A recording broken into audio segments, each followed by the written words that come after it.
اور صحافی حضرات کا شکریہ ادا کرتا ہوں کہ آج انہوں نے آزاد کشمیر چیپٹر کے لیے پی ٹی آئی کے مرکزی دفتر میں یہاں ہمیں موجودہ کرنٹ سچویشن کی بنیاد پر سننا ہے آپ نے. تو اس سلسلے میں میری یہ گزارش ہے کہ جب 2 دن پہلے پاکستان میں ہائی کورٹ کے 6 ججز نے سپریم جوڈیشل کونسل کو لیٹر لکھا کہ ہم پہ پریشر ہے، اور انہوں نے واضح طور پر یہ کہہ دیا کہ اس حالت میں سپریم جوڈیشل کونسل کا اجلاس بلایا جائے اور ہمیں سنا جائے. تو ایسے میں آپ کو تھوڑا سا پیچھے لے جاؤں تو جو حالیہ الیکشن پاکستان میں 8 فروری کو ہوئے اور پھر 9 فروری کو جو الیکشن جاری رہا اور 2 ہفتے بعد وہ ختم ہوا، اس کے دوران 10 دن بعد چیف کمشنر راولپنڈی ڈویژن نے ایک پریس کانفرنس کی کہ ہم سے زبردستی جو ہے وہ نتائج تبدیل کیے گئے، اور یہ جو فارم 47 تھا یہ ہم سے بنوایا گیا. یہ حکومت جو ہے، یہ مینڈیٹ جو ہے وہ پی ٹی آئی کا تھا، لیکن یہ مینڈیٹ جو ہے وہ پی ڈی ایم کو دیا گیا، ایم کیو ایم کو دیا گیا.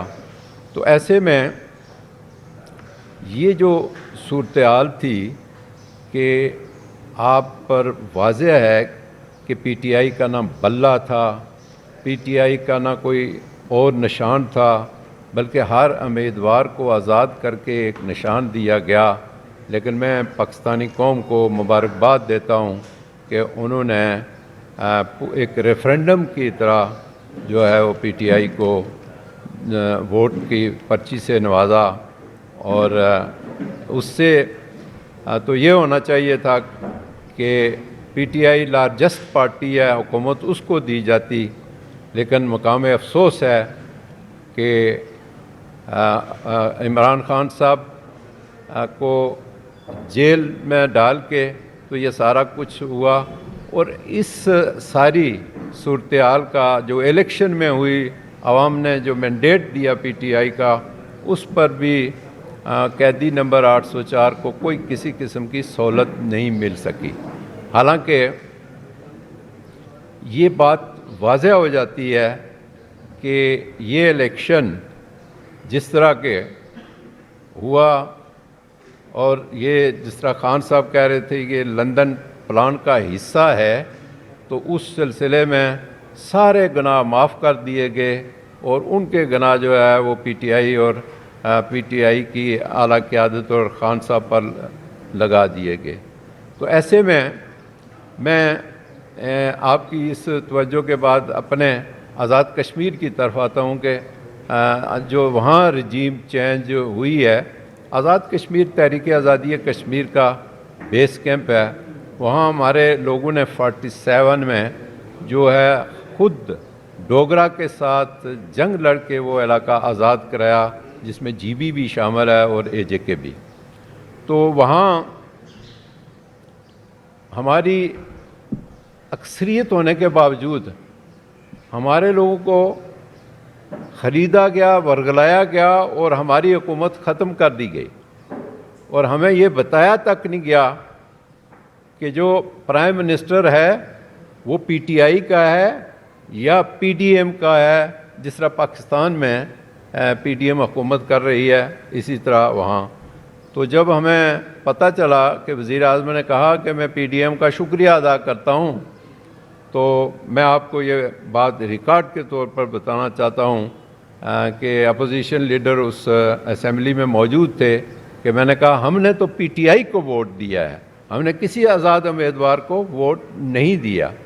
تو ساتھ میں نے یہ کہا کہ یہ ماڈل بنانے والوں کا بہت شکریہ کہ ایسا ماڈل کوئی آزاد کشمیر میں پہلے نہیں بنا سکا, جس پر راجہ فاروق حیدر سابق وزیر اعظم نے کہا کہ یہ ماڈل جو ہے یہ فیصل نصیر صاحب کا ماڈل ہے.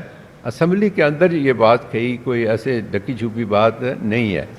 تو ہم یہ چاہتے ہیں کہ یہ مداخلت بند ہونی چاہیے. آزاد کشمیر کا جو خطہ ہے یہ تقاضا کرتا ہے کہ مضبوط پاکستان آزاد کشمیر کا جو ہے وہ سفارتکاری کر سکتا ہے. مسئلہ کشمیر پر یونائٹڈ نیشن کی قراردادوں کے مطابق جو ہے وہ دباؤ ڈال سکتا ہے, دنیا کو باور کرا سکتا ہے.